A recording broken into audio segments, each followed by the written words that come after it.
on the Utzon lecture series as a contribution to the debate about urban issues, global, national, and of course local. Tonight we're in the local department.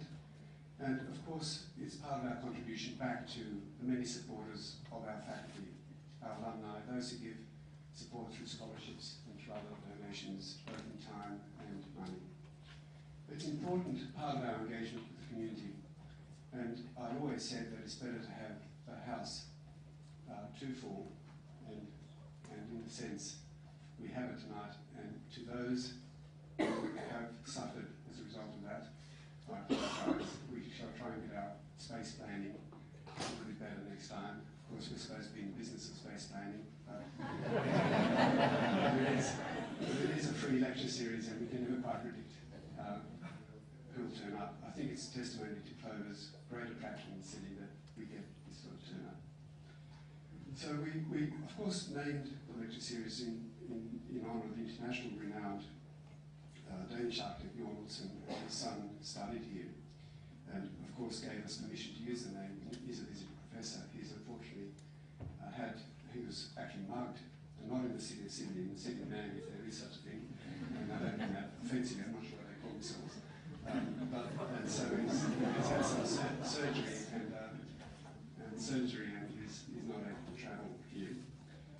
But we are really proud, perhaps Clover might speak to this, we're really proud to be affiliated with the City of Sydney in a very direct way. For many years we've done important research. We've been, I suppose, privileged to work with the City of Sydney.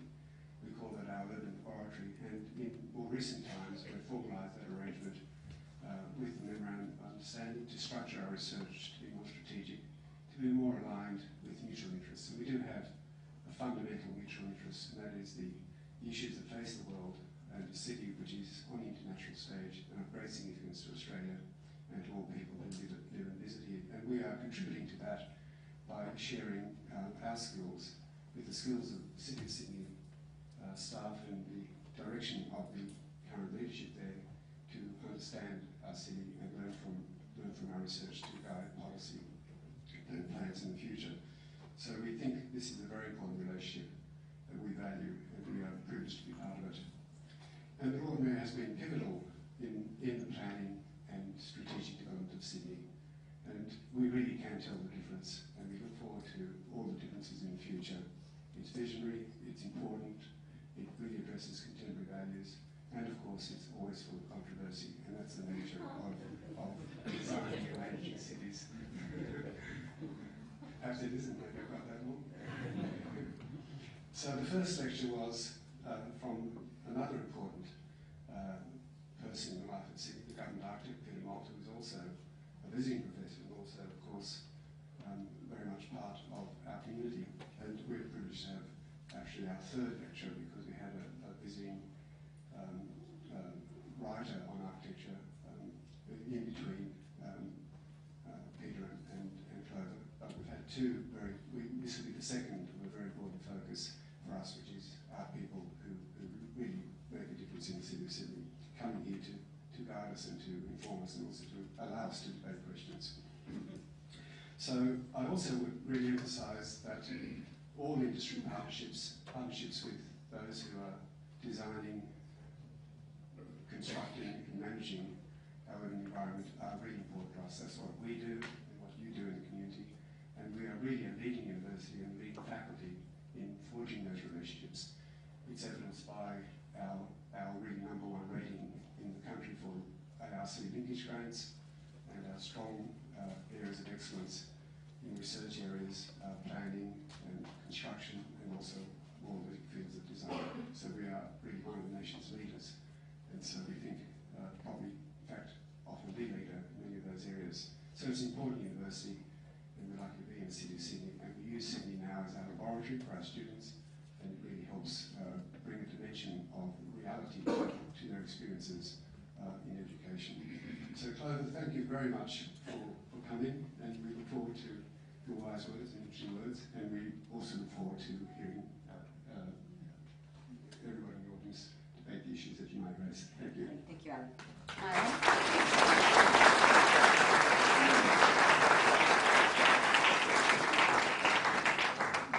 Hello, everyone.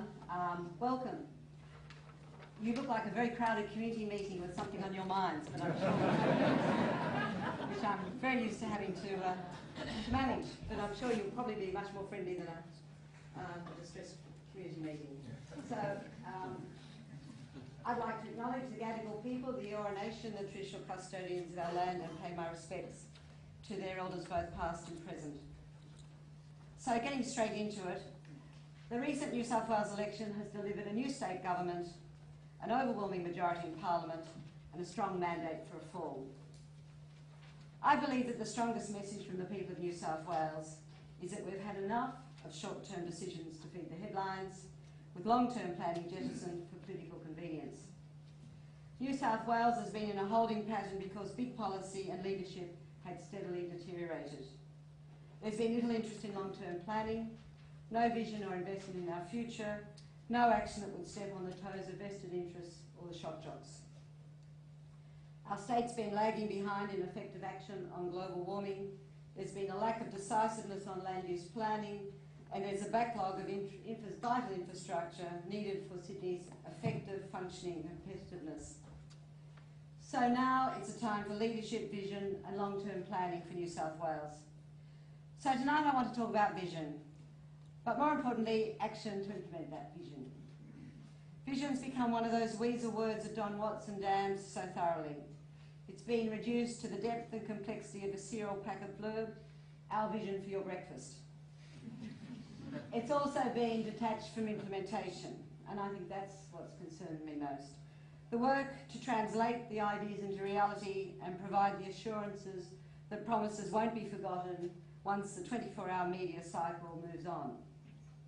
It's time we reclaimed the meaning of vision as responsiveness, foresight, imagination, courage, and most importantly, action to put it to work for our city, our state and our society. We need state government leadership that responds to the challenges of growth and climate change, that builds cooperative relationships, and that acknowledges that people are the heart and soul of a thriving state.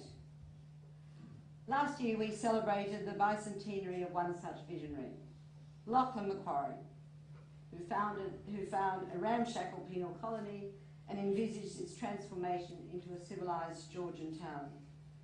Macquarie was the most influential of the colonial governors of New South Wales, a visionary leader, a builder, an innovator, and a social reformer with his wife Elizabeth.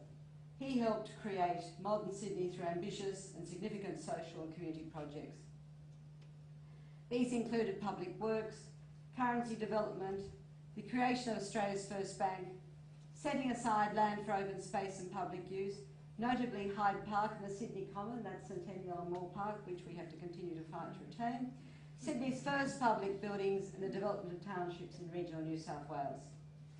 Despite his outstanding legacy, it's salutary to remember that his support for convict emancipation in particular brought him into conflict with influential sections of local society, and his governorship ended under a cloud and pressure from a commission of inquiry into the state of the colony. So much nearer to our own time, the late George Clark prepared the 1969 strategic plan for Sydney, and I'm so glad George's former partner is here tonight.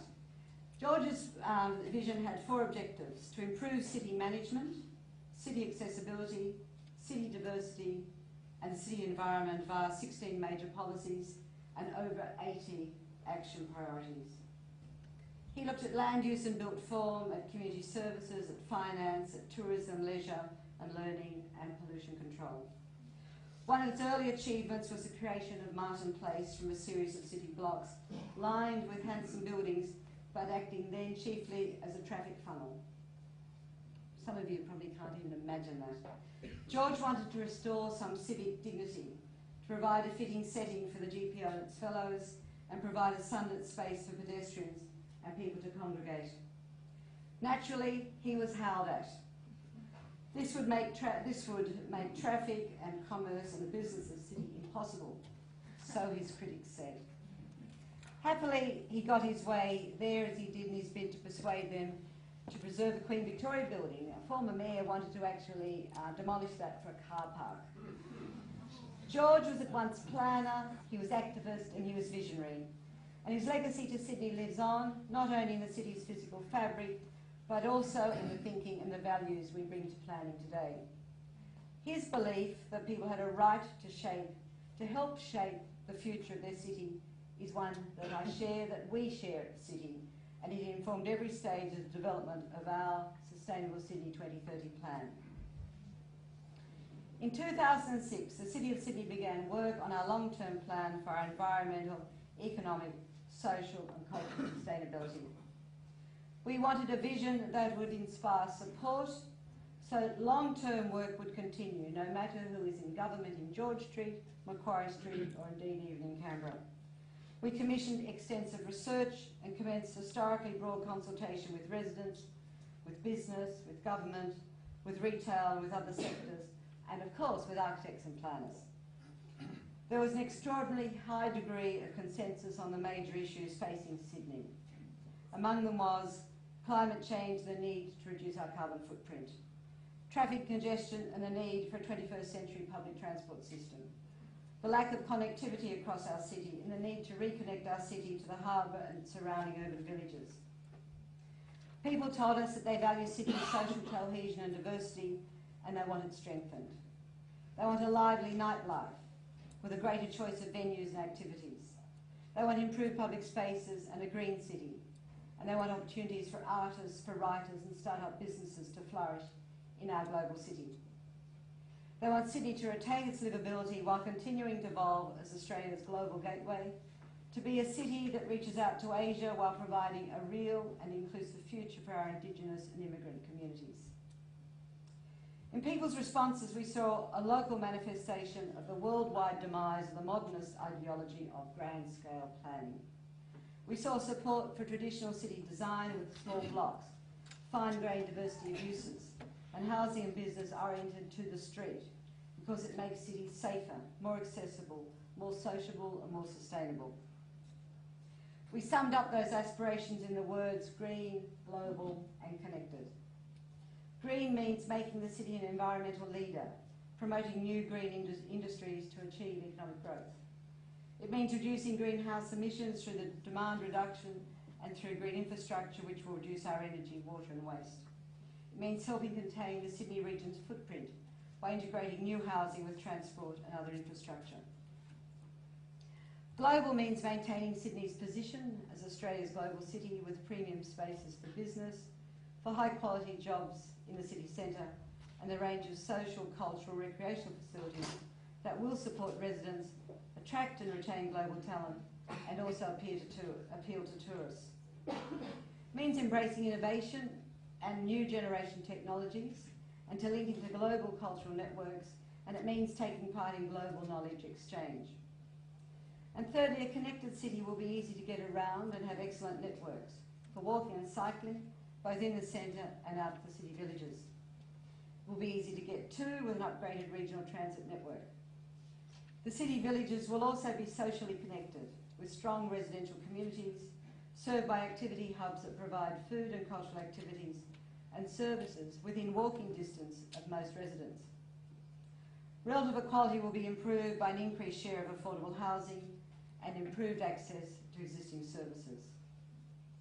Of course, in preparing Sustainable Sydney 2030, we didn't just consult.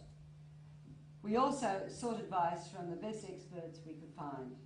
We engaged SGS Economics and Planning to lead a team of strategic planning, transport, social, cultural, environmental, governance, design and economics experts.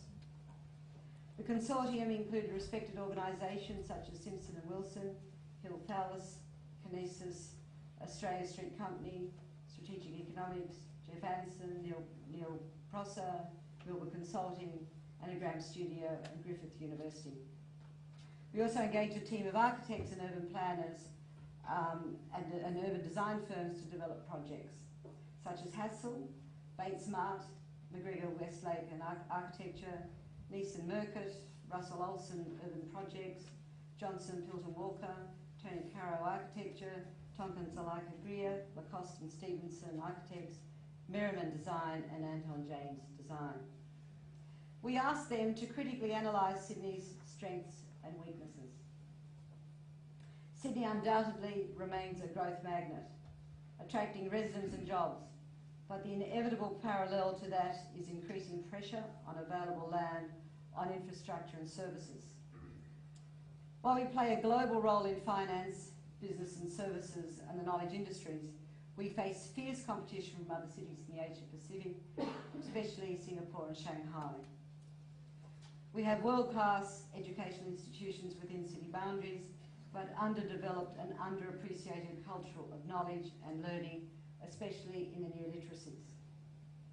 We are on a world scale richly diverse and a tolerant city, but diminishing affordability risks marginalisation and social exclusion. While we have a high rate of public transport use, we have outdated and an over-congested system, cars choke city streets and increasingly our villages. Our world-renowned livability is at risk, though through our failure to provide clean, efficient transport, and by insensitive renewal and development. The extensive research carried out by Gill found our streets hostile to pedestrians, especially to the elderly and the very young. The city centre remains Australia's largest retail centre, but offers a lesser range of small businesses and leisure opportunities in Melbourne. We recognise the need for greater diversity, both day and night, and for more individual offerings, and we're beginning to address that deficiency. Finally, Sustainable City 2030 recognised that while we have a high share of residents living and working in the city, almost 60% in fact, we also face high and increasing rates of energy and water consumption and waste generation. On present trends, by 2030 the city's annual water consumption would rise by 22%, while greenhouse gas emissions would increase by an alarming 41%, and the residential waste stream by 50%. Clearly, to maintain Sydney's prosperity, its livability and its social cohesion through a year of climate change, we can't afford business as usual. We, the city, were determined that Sustainable Sydney 2030 would be a working plan and not a set of documents that would sit on the shelf gathering dust. It was not just going to be another report. We set ourselves ambitious but achievable targets for reducing greenhouse emissions, reducing energy and water demand, reducing waste, increasing housing, including affordable and social housing. We set targets for jobs, for the use of public transport, for cycling and walking. We established 10 strategic directions for Sydney and outlined a number of key projects we believe would revitalise our city. We are now, I'm pleased to say, in the action phase, and I can report significant progress and invite you to work with us on the major challenges as we move into the next stage. Firstly, the vision and the projects of 2030 overlap with the responsibilities of other local councils and state and federal governments. Implementation will require high levels of cooperation between the three tiers of government and between the city and our business and residential communities. We recognise that people want outcomes, not buck passing between different authorities, and one of our strategic directions promotes implementation through effective partnerships. In this context, I'm pleased tonight to officially announce and launch the formal Memorandum of Understanding between the City of Sydney and the University of New South Wales. The agreement aims to align research activities about the city's built environment with the needs of our city. It will coordinate research into city planning, architecture and development while providing professional development opportunities for our staff and opportunities for undergraduate and postgraduate teaching and research. The steering committee to implement the agreement will include senior City and University of New South Wales staff. There'll be Graham Yarn, our Director of City Planning and Regulatory, Andrew Thomas, our Executive Manager of City Plan, Alan Cadogan, Strategy Director, Professor Alexandre, whom you know, Professor Bill Randolph, whom you know, and Dr. Nancy Marshall. So thank you all for being involved in this very important project. The work towards this agreement has already achieved research funding grants and coordinated projects on issues such as affordable housing and urban renewal, green roofs and strata reform. I'm particularly excited about the possibilities for practical research projects and design studios, some of which are already underway this year for Heffron Hall in Darlinghurst and for Taylor Square.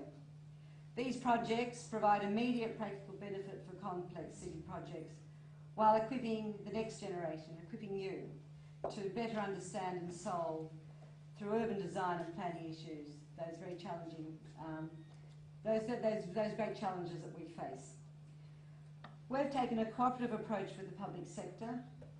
We brief federal and state governments and oppositions, and I hope that's going to provide for greater understanding and engagement with the new state government.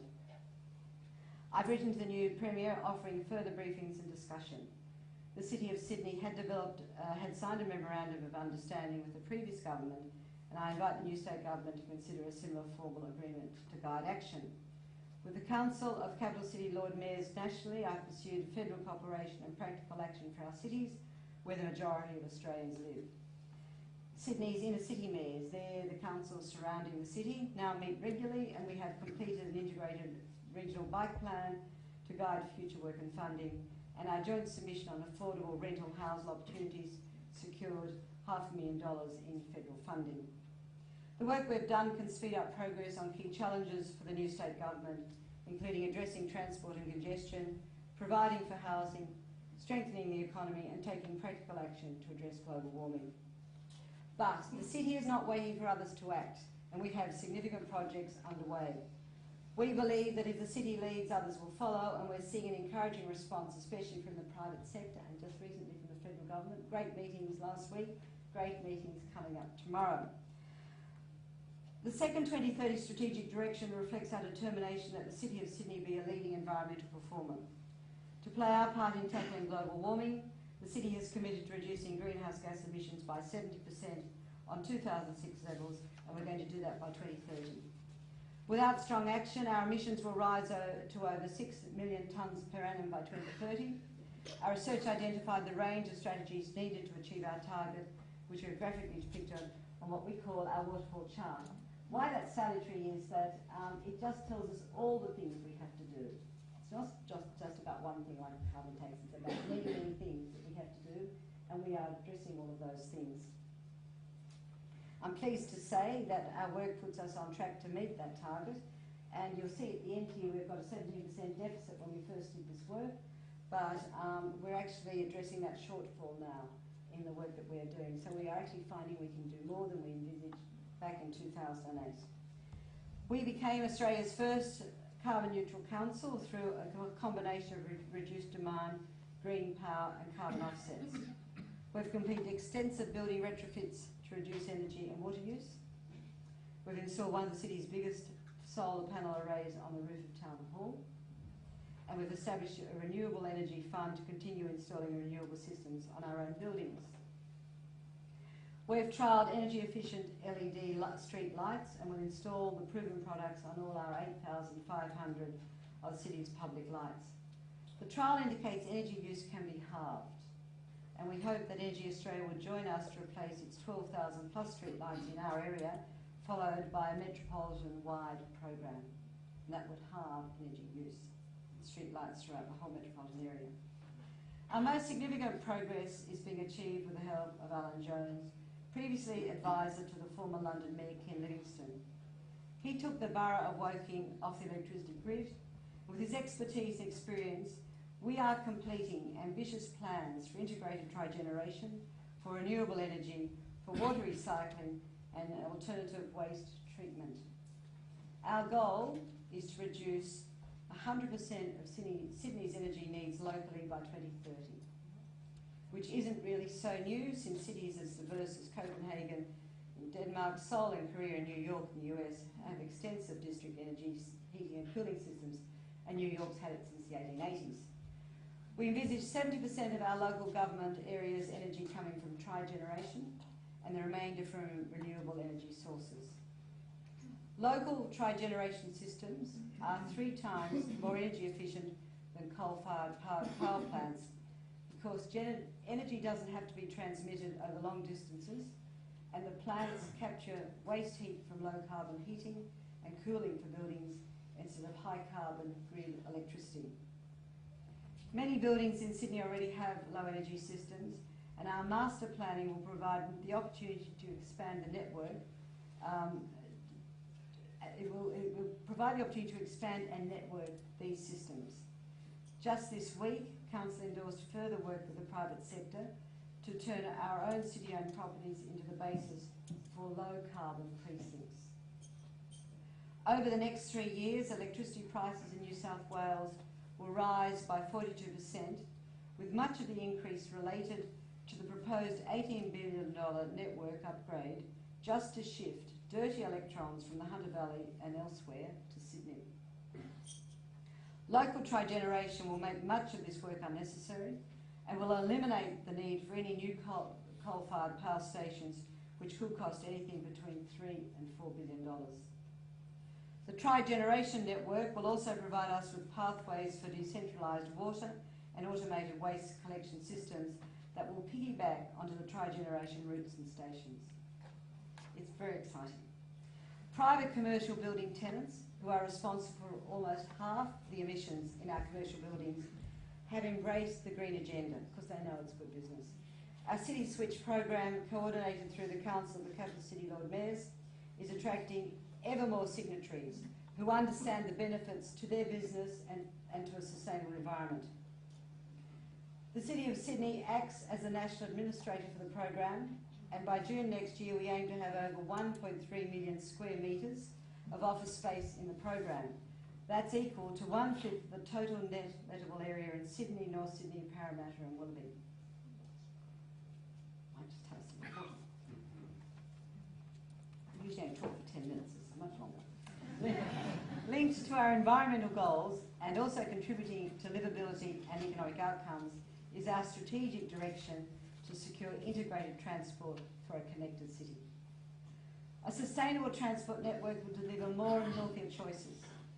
Walking, cycling, buses, light rail, train, ferries, taxi and car share, not just growing vehicular congestion. Business as usual is not an option for either our economy or our environment. There are almost 15 million trips by vehicles in Sydney each day, and the New South Wales Government forecasts a 42% increase over the next 10 years. In Sydney CBD, there are nearly 100,000 car trips and 6,000 bus movements each weekday. It makes our city unpleasant and unhealthy for the million visitors, shoppers, workers and residents who walk around it each day. We simply don't have the space to accommodate the predicted vehicle growth. In 2009, congestion cost Sydney $4.6 billion. That's forecast to rise to $8 billion by 2020. The costs include travel time, unreliability, high fuel costs and air pollution.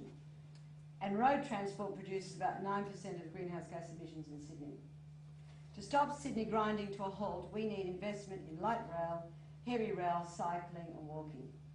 Cheap, reliable public transport frees up limited road space for people who do need to drive, particularly commercial delivery vehicles or people with disabilities. Across metropolitan Sydney, an immediate priority is the North West Heavy Rail, and I support the new Premier's commitment to delivering this project. Other priorities include the South West Rail and doubling the Sydney Harbour crossing capacity. In central Sydney, the urgent priority is light rail to move workers, shoppers and visitors around the city centre.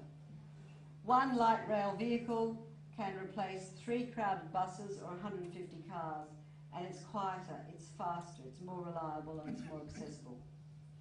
The new state government's commitment to extend light rail is encouraging, and the City of Sydney is ready to commit through planning support and essential public domain works. But we can't have light rail without serious bus reform.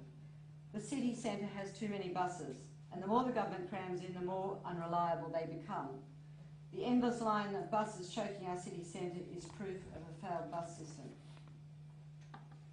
Light rail and bus reform are prerequisites for achieving our 2030 vision for George Street. We want to see George Street transformed into an inviting boulevard with new opportunities for cafes and retail that benefit the whole of our city. This project is a centrepiece of our strategic direction for a lively and engaging city centre.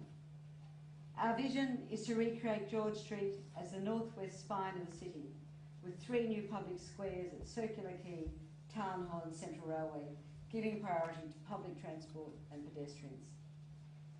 This is one of the proposals that came out of our work by the internationally respected urbanist and planner Jan Gehl. It received strong public endorsement and could be, like the Opera House, the single project which will most influence the city's character for decades to come. A pedestrian and light rail thoroughfare along George Street would provide additional benefits by bringing more pedestrians to the network of laneways and the streets on either side. We've used events such as our annual Art and About to promote our laneways through commissioned artworks, and we're working to attract other small, quirky, one-off businesses into these laneways. Persistence in our campaign for small bars eventually paid off, and we now have dozens scattered in laneways across the city.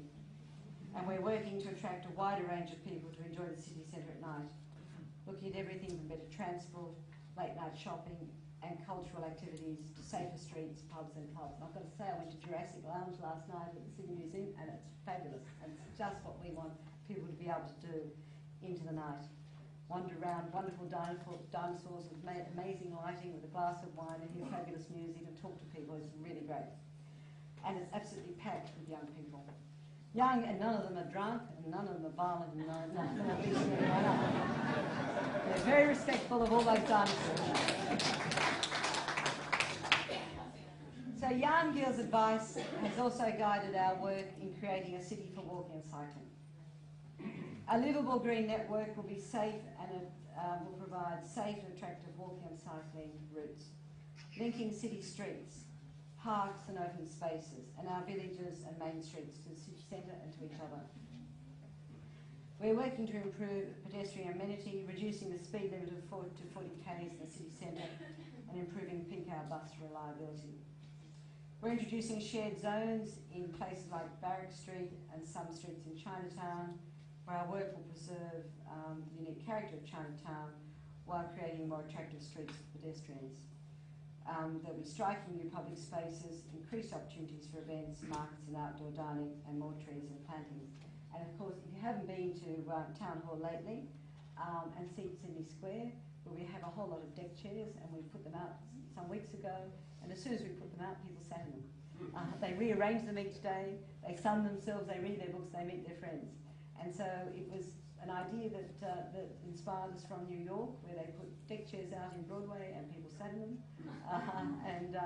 So what we're doing is looking at those spaces in the city that have a lot of footfall, but previously haven't been places where people want to linger. But everyone's lingering in our deck chairs in Sydney Square. I can tell you we've got pre-Wi-Fi with tables and chairs and umbrellas, and lots of people are using that too.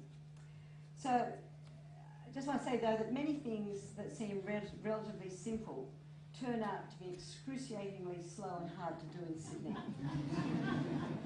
And I can hear our CEO laughing hysterically because there are things that are excruciatingly difficult that should not be. For example, providing more signalised crossings, greater priority for pedestrians at crossings. You know, more time for you to get across. You shouldn't have to wait so long. Bike connections beyond city boundaries, or integrated fares. And I think we all really want to ask our new Premier to take note of the frustration of people about the lack of those things. In fact, it's interesting just to remember that 75% of people coming into our city each day, 75% do not drive into the city in a car, they come on public transport, and 10% either walk or cycle. So we have 85% of the people coming into our city are not coming in a private car, yet up till now, priority has been given to the 15% who come in motor vehicles. I believe it's also important to give people who live close to the city options for shorter trips, and that's why we're building a 200-kilometre cycle network.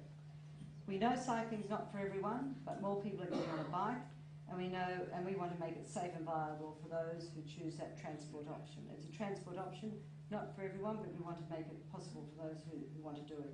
And when we did our work, 85% of people told us they would use the separated cycleway if we provided it. And it's not finished yet, but the moment we finish a link, people start using it. And over the past year, the number of bike trips have doubled and tripled where on the sections of the cycleway that we've built so far. We continue to press the federal government for funds to create an inner city regional cycle network. We can afford to do this network in the city. Our neighbours, our surrounding councils can't. We want them to get funding from the federal and state government. We want those 15 in-city local government areas to get that funding, because independent research commissioned by us shows that such a network would deliver at least $506 million in net economic benefits over a 30-year period, a $4 return on every dollar spent, compared with a $2 return on every motorway project.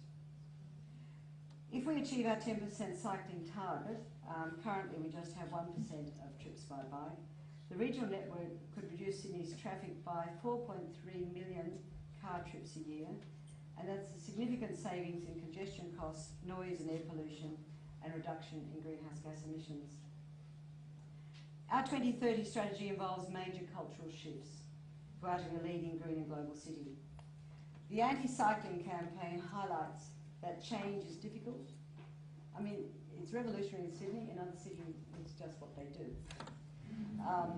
The anti-cycling campaign highlights that change is difficult and attracts a backlash from those fearful of change, not to mention the vested interests and the reactionary shock jobs. So the Sydney Morning Herald's currently doing a survey. If you support cycling, make sure you respond. I believe that our greatest challenge is not the cycling infrastructure, but it's a cultural change that we need to embed cycling as a healthy and legitimate form of transport. We're so addicted to the car and the importance of it. Frustratingly, many cyclists currently ride recklessly and illegally, entrenching pedestrian spheres and increasing resentment for driving. So there's a lot of work to do there, both with our cycling fraternity as well as our motoring fraternity. One strategic direction where we have made significant progress and received local, national and international acclaim is our work on sustainable development and renewal and design. We've invested a great deal of energy into creating or renovating some outstanding public spaces and facilities for Sydney. These include award winners such as the Ian Thorpe Aquatic Centre. If you haven't been to swim there, you've missed something, so you should try it out. The Surrey Hills Library and Community Centre. And tomorrow night it's going to be open till midnight, and we're going to have, I'm told, very risque poetry and literary readings. So if you're looking for an interesting experience, go to the Surrey Hills Library tomorrow night. Paddington Reservoir Gardens, which is just wonderful. Paddington Reservoir Gardens is a sort of a combination of the Bars of Caracalla and the Hanging Gardens of Babylon. All you're seeing there is Hanging Gardens of Babylon. If you go into the chambers, you'll see the Bars of Caracalla. Redfern Park and Oval, this is just the children's playground. But Redfern Park and Oval was an ugly and very neglected public space, and it's quite beautiful now. We're very proud of that. And of course, Pyramid Park at Pyrmont.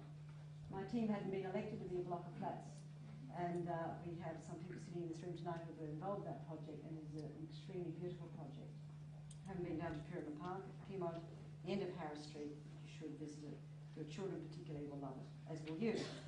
We've also established a number of advisory committees to help us achieve high standards in architecture. This is something that I have always had a passion about. It's something that I put very high on the agenda at the city since I've been Lord Mayor. We are committed to high standards in architecture, urban design and public art, and we expect our own city projects to exemplify the highest standards. We've actively sought industry-respected professionals, including strategic and planning staff such as Michael Harrison and Graham Yarn, who are here tonight. Their leadership and expertise helps us achieve sensitive, innovative and viable development solutions on complex development sites. A couple of examples are the Heritage Money Box building in Martin Place and the Goldfields House site down at Circular Quay. The Metropolitan Strategy released by the New South Wales Government in 2005 anticipated growth of 1.1 million people in the Sydney region, meaning a population of 5.3 million by 2030. Much of this will be concentrated in the Sydney local government area, with an expectation of 462,000 jobs and 132,000 dwellings. While concentrated residential development will help reduce our ecological footprint, which shamefully is the biggest per capita in the OECD, it's tremendously challenging. Our completely revised local environmental plan, our new city plan, which is on public exhibition, provides more than 80% of the housing and jobs targets set by the state government and incorporated into Sustainable Sydney 2030. It's been developed over years through detailed study of every lot for appropriate height, density and public domain, with new sustainability principles. Our underlying approach is to protect the character of existing residential and heritage areas, our city villages, and focus balanced and responsible levels of development in renewal areas such as Green Square, Barangaroo, the Carlton United Brewery site, and Harold Park. We're optimistic that years of work redeveloping the Green Square Town Centre in conjunction with our tri-generation planning will soon bear fruit to transform this former industrial area, it was a major industrial area of South Sydney, into one of Australia's first and most significant low-carbon communities. By increasing densities in a considered and responsible way, we work to bring our communities along with us, because we really want to reduce urban sprawl that drives growth in vehicle use and destroys our prime agricultural land that supplies much of Sydney's food. We also want to ensure that Sydney has sufficient housing for a diverse population, recognising the importance of the challenge by making it a separate strategic direction. A mix of housing is needed to ensure people from all walks of life can afford to live and work in our city. There is a significant shortage of housing for low-income workers and supported accommodation for homeless people. City of Sydney research for 2030 identified a need to maintain our social housing, while housing for low to moderate income households must increase from less than 1%. These are the workers who, drive the buses, teach our children, must increase from less than 1% to 7.5% of all dwellings. Two recent affordable housing projects at Glebe and Green Square will provide more than 500 affordable housing units, but this is just a fraction of the household housing needed. Low-income workers are vital not only for the services, but for the social and economic vitality and diversity of our city. In central Sydney, we have an important sustainability advantage with existing high-density living and historic villages that, with centres that are walkable, that are diverse and that are thriving. These local villages have their own distinctive character and support a mix of local jobs and services. Over the coming year, we'll go back to talk to our local communities to renew and deepen our village planning using the 2030 framework for creating vibrant local communities and economies. Our vision is for a network of distinct but overlapping local centres where most of the facilities, the services and the open spaces that residents need for daily living are within walking distance or riding distance, with convenient public transport for longer trips. In 2006 and 2007, prior to the preparation of 2030, we did extensive local consultation to develop a series of local action plans. Hundreds of projects identified in these plans have now, I can report, been completed. We've expanded or renewed foreshore space at Glebe, Piedmont, Rushcutters Bay, Bear Park at Elizabeth Bay. We've created new parks such as Harmony Park in Surrey Hills and Creamer Park in Piedmont. We've improved other major parks such as Hyde Park, Victoria Park, just completed Prince Alfred Park and Sydney Park. We've renewed numerous pocket parks across the city, in fact 76 in total. We've greened our streets with new trees and gardens. We're supporting community gardens, we now have 16, and we have plans afoot for a city farm. We've enlivened our village centres through our major streetscape improvements for Glebe Point Road, for Harris Street in Piedmont, for Redfern Street, for Oxford Street. Footpath widening, tree planting, smart poles reduce street clutter, and stylish new street furniture. Together with our lively banners and vivid living colour floral displays, these improvements help the local economy. More than half the small businesses in the city are involved in retail and business services, and they're found in places like Glebe and Newtown and Redfern, and eventually at Green Square. We want to build on that existing base and on the existing tourism, accommodation and hospitality services. We particularly want to help start up business in the creative and cultural sector by promoting opportunities for arts and affordable spaces in places like Redfern, Oxford Street and the CBD laneways. 2030 recognises as crucial the cultural life of our city. It acknowledges the relationship between art and culture and urban vibrancy, which in turn supports and encourages a thriving knowledge economy. It understands that art and culture play an important role in community cohesion, contributing to a safer and more harmonious city that, and a diverse cultural offering will in fact support a strong business sector. Our strategic direction for a cultural and creative city aims to build and sustain a uniquely Sydney spirit of creativity, ensuring affordable places for artists in the city, using streets, laneways and public spaces to showcase different art forms. Our public art strategy provides for an overall art and cultural interpretation throughout the city as well as in our city villages and special places such as Chinatown. Don't you love Queen Victoria dressed up? 2030 recognises that Sydney's major cultural institutions follow in a ribbon, from the Australian Museum through to the Art Gallery in the Botanic Gardens, Conservatorium of Music, the Opera House, onto the Museum of Contemporary Art, from there to Walsh Bay and the Sydney Theatre and Wharf Precinct, and onto the Darling Harbour institutions and the Powerhouse Museum. The cultural ribbon will benefit from light rail running down George Street to Walsh Bay and Barangaroo, together with pedestrian and cycling links, so that the area evolves into an integral part of the city, and not an isolated enclave like Darling Harbour, which was one of Sydney's great lost opportunities. Importantly, 2030 proposes formal recognition of Aboriginal people through the Eora journey, a pathway from the harbour through to Redfern that will acknowledge and honour the traditional custodians. This is a huge gap in Sydney's cultural life. The last of our 10 strategy directions is for a globally competitive and innovative city. The 26 square kilometres of the Sydney local government area drives the New South Wales economy. Its gross domestic product is approximately $85 billion, up there with the mining industry, and 1/3 of Sydney's Greater Sydney's GDP. We're home to 20,000 businesses and 180,000 residents, with a daily workforce of some 380,000 people. A further 500,000 people come into our city every day, whether to transact business, deliver freight, attend one of our universities, or to shop, socialise, or visit one of our many cultural venues. To most people overseas, inner Sydney is the face of Australia. As a gateway to regional New South Wales, we channel business and tourists across the state. A study commissioned in 2003 by the Committee for Sydney found that 12 million trips, 3 million by international visitors, went to regional New South Wales from Sydney, injecting over $5 billion into local economies and directly creating well over 100,000 jobs, as well as a further 63,000 flow-on jobs. Clearly, Sydney's prosperity and viability has direct consequences for the entire state and nation. To achieve this, we need to provide for future growth and develop activity clusters to provide robust planning and governance frameworks for developing areas such as Green Square, and build effective partnerships to deliver world-class cultural and tourism infrastructure.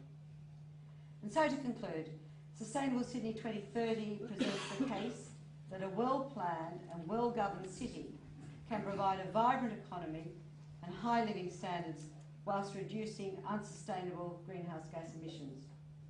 2030 provides us with a vision for Sydney that is inspiring action, whether it's with other levels of government or with the private sector. It's inspiring projects that achieve our diverse aims, where the sum is greater than the parts. Sydney needs not just the imagination to envisage the kind of city we want, but also the continued innovation to develop the projects to achieve it, and the political will to put those plans into action. Thank you.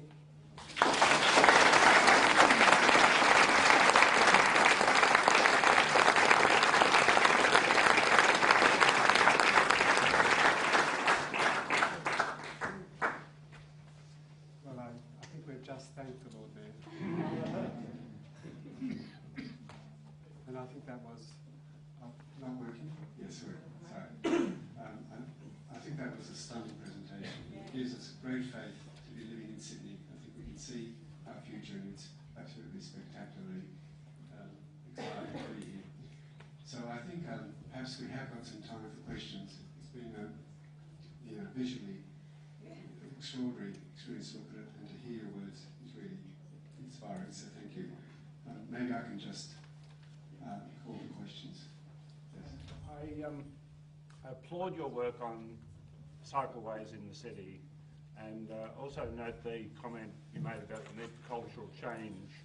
I'm just wondering how you expect things are going to reconcile with comments being made by the new Transport Minister about taking out bike paths to return car parking spaces.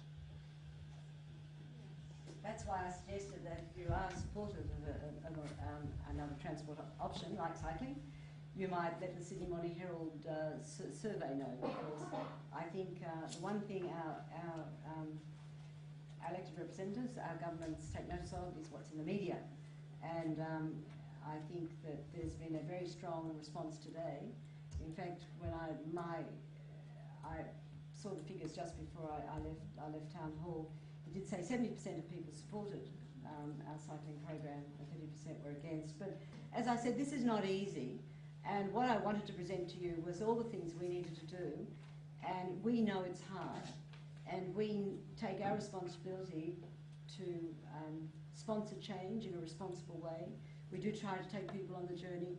And I've been to many community meetings where people have shouted at me about not wanting to lose their parking spot directly outside their terrace house for a cycle network. And I understand that people don't like change, and I understand that people don't like inconvenience, but what we try to do all the time at the city is let people know that this is really big, this is bigger than anything we've ever faced, it's about the future of the planet, and we have to change all the things we're doing. And I think the majority of people in the city really respond to that.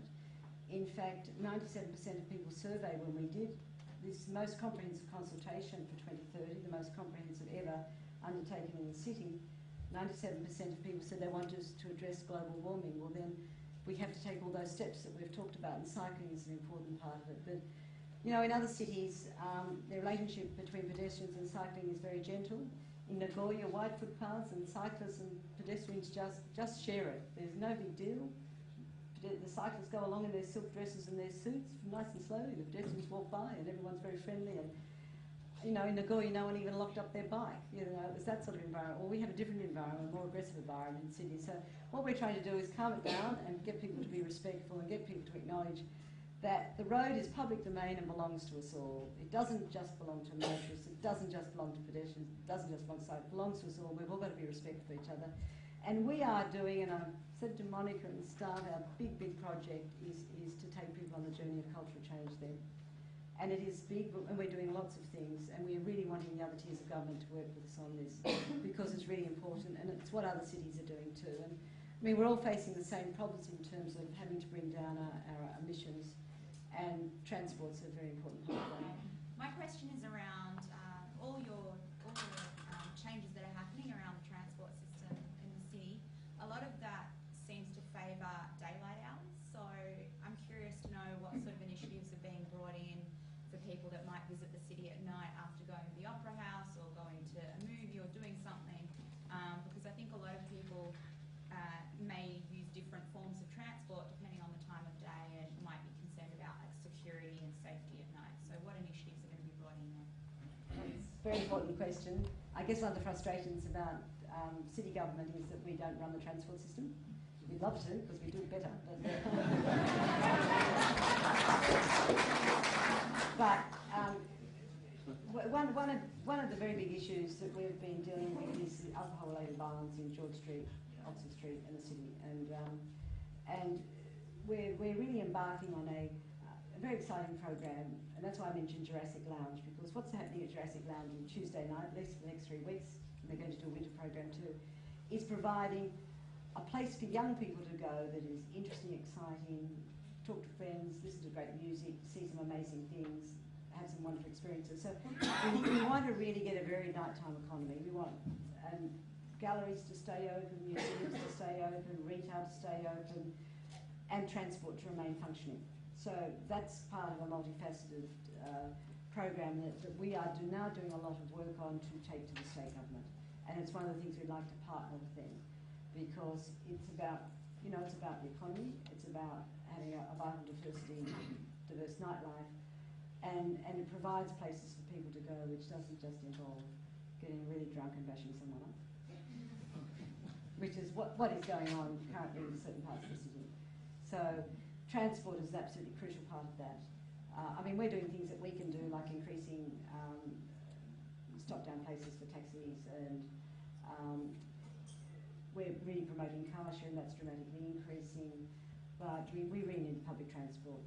I mean, it's great in London, you just get on the tube and go home after you've been to whatever you go to, and same in Hong Kong, Singapore, any of our Asian neighbours all have that truly public transport to get people around. That's what we need, and I'm really hopeful the new government's heard that message. My name's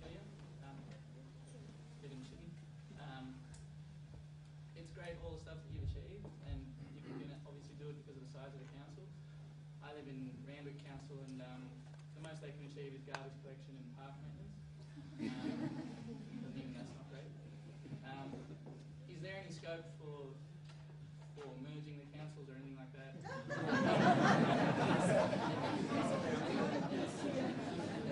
One of the things I talked about, I think we've been round the mulberry bush on how we're governed. I believe we're over-governed in Australia.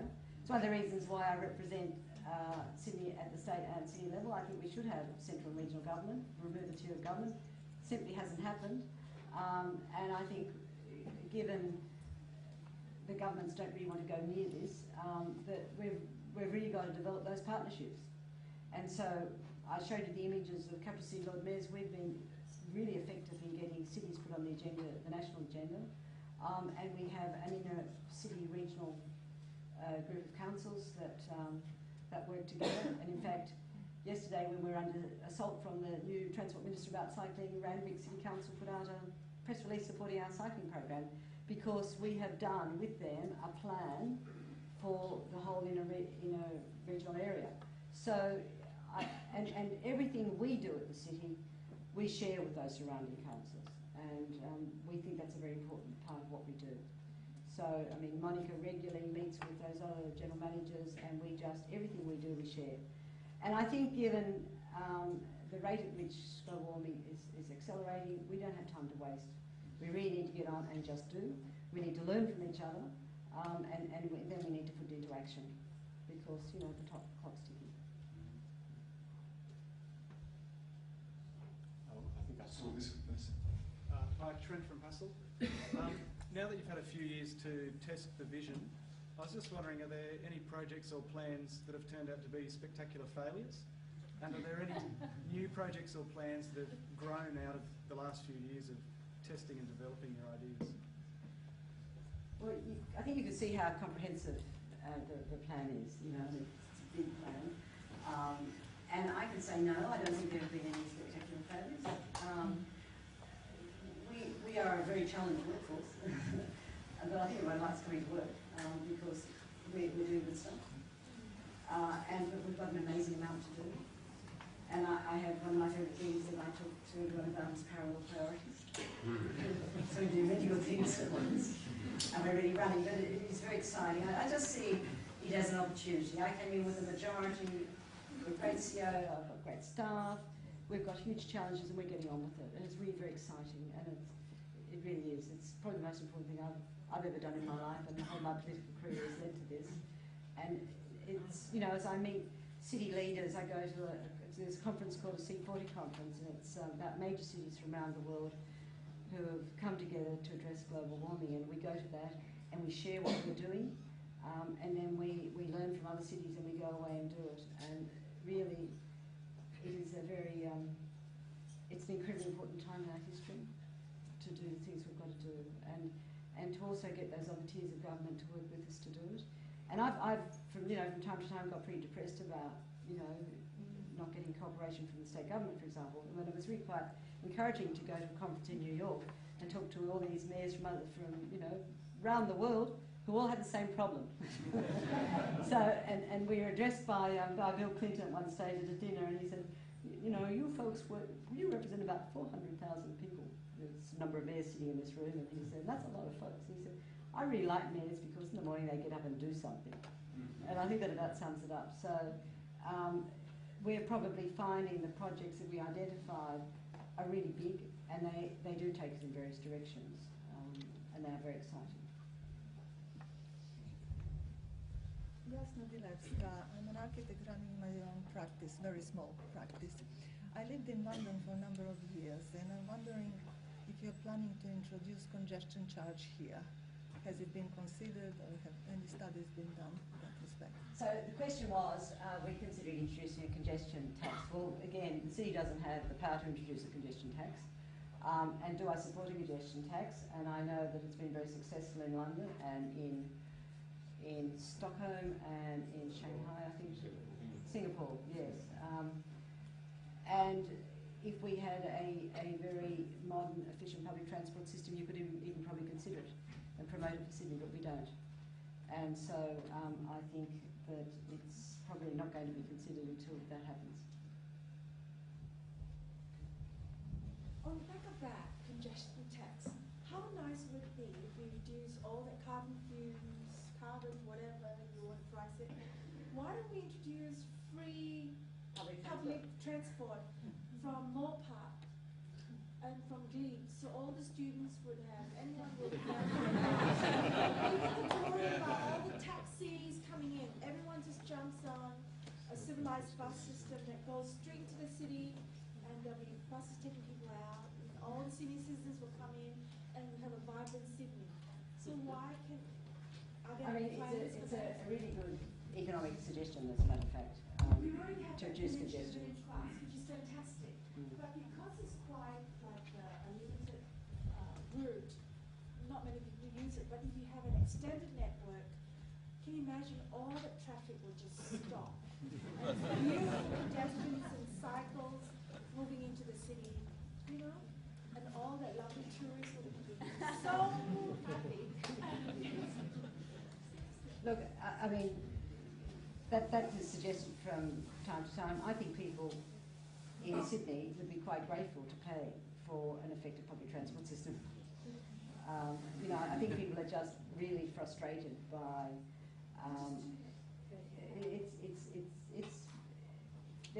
they might be sitting on public, if they're sitting in a bus, they're sitting in congestion, traffic, and you know, the lack of reliability, the rundown nature of the carriages on train. You know, it really, really needs a lot of investment, and I think particularly that period, that 10 years that Bob Carr had in power, in government, really let us down, because we just did not have any replacement of infrastructure or any new infrastructure being introduced, and so we're paying a price for that now.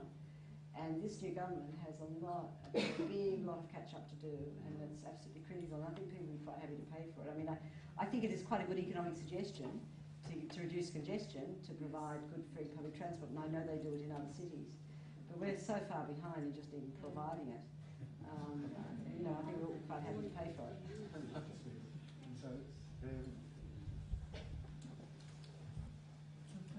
Margaret Armour.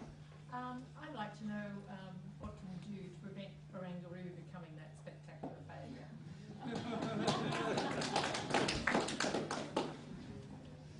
I think the new government needs to look very,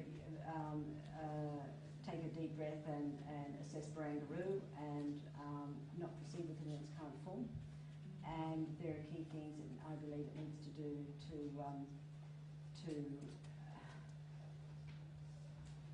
to deal with that whole project that it's inherited. I mean, contracts have been signed and applications have been approved, and so it's down the track.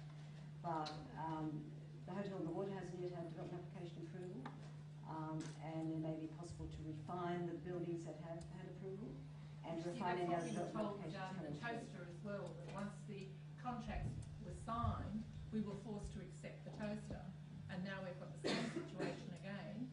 Our contracts have been signed. Are we going to be forced to accept a hotel out of the harbour? And the contract's not been signed. The development application has not gone into the hotel, so that's something that can still be considered by the new government. And the central part of the proposal hasn't been acted upon, and that can be considered by the government. There's nothing to stop the government revisiting the nature of the headland park. There's nothing to stop the new government revisiting the relocation of the cruise terminal. There are a whole number of things that could be done to dramatically improve that development, and I'll certainly be suggesting that to. So we all should be signing this 10,000 I think so. Yes. petition to get. Well, I mean, the 10,000 signatures on the petition means that we'll have an urgent motion in Parliament to discuss it. Well, that's good, but I think the government would appreciate that that's a big ticket item that they've got to address, and that people are really unhappy. The majority of people are probably very unhappy about the current form. Thanks. Hello, Leo. The city's currently encouraging light rail along George Street, and should be commended for that.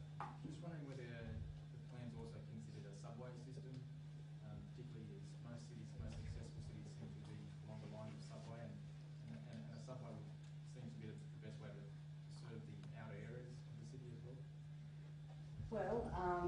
Forest Yema considered a metro system, and Nathan Rees introduced a metro system, and Christina Keneally withdrew the metro system.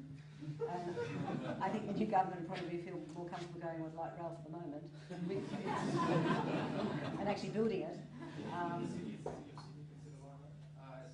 Well, again, I say it's a real pity we don't do transport. It's a real pity, but we don't do transport.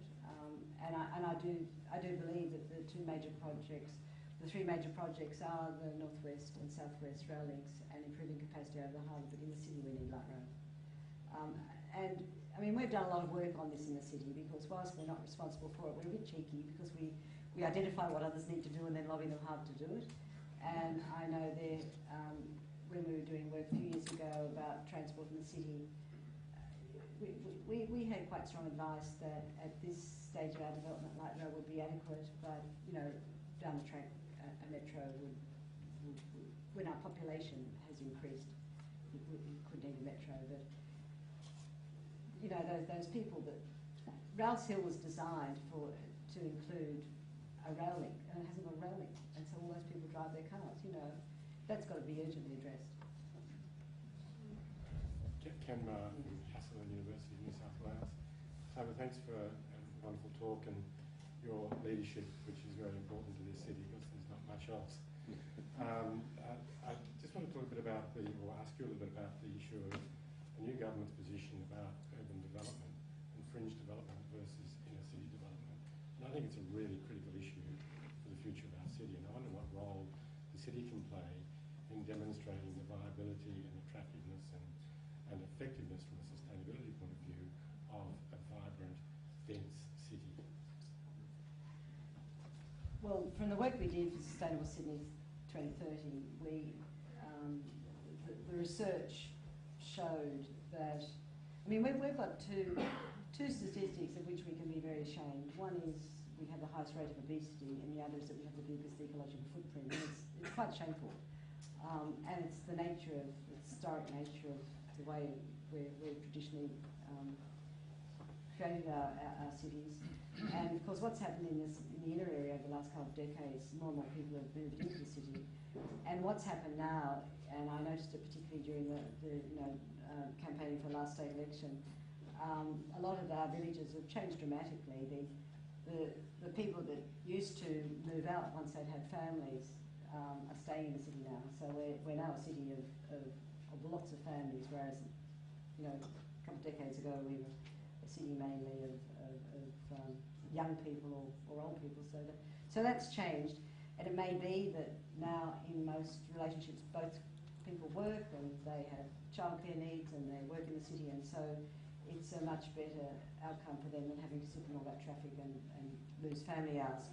So we know that, and also I know in that part of Redfern where we live, it's changed quite a lot, and there in sort of neighbouring areas, density's dramatically increased. And I've got to say, it's just fabulous. You know, there are lots of people on the street now. There are lots of people on bikes. There are lots of people walking their dogs. There are lots of people walking their babies, and it's just buzzy. And you go to the local park and you meet lots of people, and they ask you about your dog, and you talk to them about their dog, and when you go to the local coffee shop, everyone knows you, and it's just that sort of thing Jan Giel talked about. You know, people need people, and when Jan Giel did his talks for us, he showed us these wonderful images, and half of them were about people in various cities, Rome or Paris, standing around looking at each other, because people like to look at people. They like to be in public places and be with people, and you know, this whole thing, you can, this idea in Australia that we've had that the only successful way to live is to have a driveway, a car, a house and a backyard, and to shut the front door and, you know, live a separate life. The communal life that we now have in the inner city is just quite fabulous, and I think it is something that we can really promote as being a good way to live, because it is the most responsible way to live. There's absolutely no doubt about that. The work that we've done to show that if we our way to reduce our ecological footprint is to increase our densities, but to do that we've got to provide really good living environments for people. And you'll see from the slides and the work we've talked about, of which I am very proud, we're providing wonderful facilities, we're providing wonderful parks, and wonderful streets. So it's a really good place to be, even though you are living very responsibly. You're either living in a terrace house or an apartment, so your footprint is so much smaller than someone living on a large block way up there where they have 2 or 3 cars. You know, it is so, and it's the future. It's what we've responsibly got to do. And so I was quite shocked when the new Premier in opposition said that one of his goals was to open up fringe areas to development. It is so backward looking, it is so 50s, it is so unsustainable, it is so irresponsible, and I'm really quite shocked about that. So I will continue to promote the benefits of city living, because I think there are enormous benefits, and I think it's really good for people. I know our wonderful parks, and we encourage people to come with their dogs, and when people have dogs, they talk to each other, and a lot of people in the city live on their own, and so they all now know each other, and we've got wonderful communities, you know, replacement, substitute families, and it's really, really nice. So I really, really strongly recommend what we've got going in the city, and I think that that's what we should be really promoting, and it works so well in our cities. I mean, why do you go to Rome? Why do you go to Paris? You know, do you go to and look at suburban areas in America, or do you go to New York? You go to New York, you know. I mean, it's where we want to go, isn't it? So I just think there are very strong arguments for sustainable living, and also I just think morally we don't have a choice now. We've got to start living more sustainably. And living in an inner area and walking or cycling using public transport is so much more sustainable than living out the suburbs and driving 1 or 2 large cars into the city. I'm going to begin to wrap this up. I think there was a question at the back which I might have missed. Am I right? No, there is a question here. Okay, so we might make this the last question. Okay, so I'm Megan Sharkey, I'm UNSW, and I actually moved to Sydney from Sustainable Sydney 2030 when I saw it at the embassy. It made me want to come back here 2 years later and do my master's and actually see it in progress. But my question is actually regarding basics. And so when new residential development, buildings and additions occur in Sydney, do you find that developers are just adhering to basic requirements, or do you feel that, are you having some success in actually getting them to do more and to actually improve upon some of the standards, or are you actually having to battle that step a little bit in the development application process? So, and I'm actually doing my planning project on this, so any help would be greatly appreciated. Well, we can't mandate it because it doesn't apply to residential development, which is a tragedy really. But we are, we're trying to lead by example. And I know when developers come in, they tell me they're going to do all these sustainable things, so that, gets to like their development, which is terrific. So Graham Yarn could probably answer that question better, as he's dealing with this every day, or Michael Harrison. But we do work very hard to get small and large developers to include sustainability in their projects. And I mean, we're getting a degree of success in terms of getting car share into developments now. Graham, what would you say? 20% of residential go above the line, and 50% of commercial major projects go above the line. So Graham's saying 20% of residential go above the line and 50% of commercial. See, the business sector understand that this is good business, that people are going to want to, use their buildings if they're sustainable, which is terrific. So there's some of our greatest allies now, which is good. Well, thank you very much. We've kept you on your feet for another half an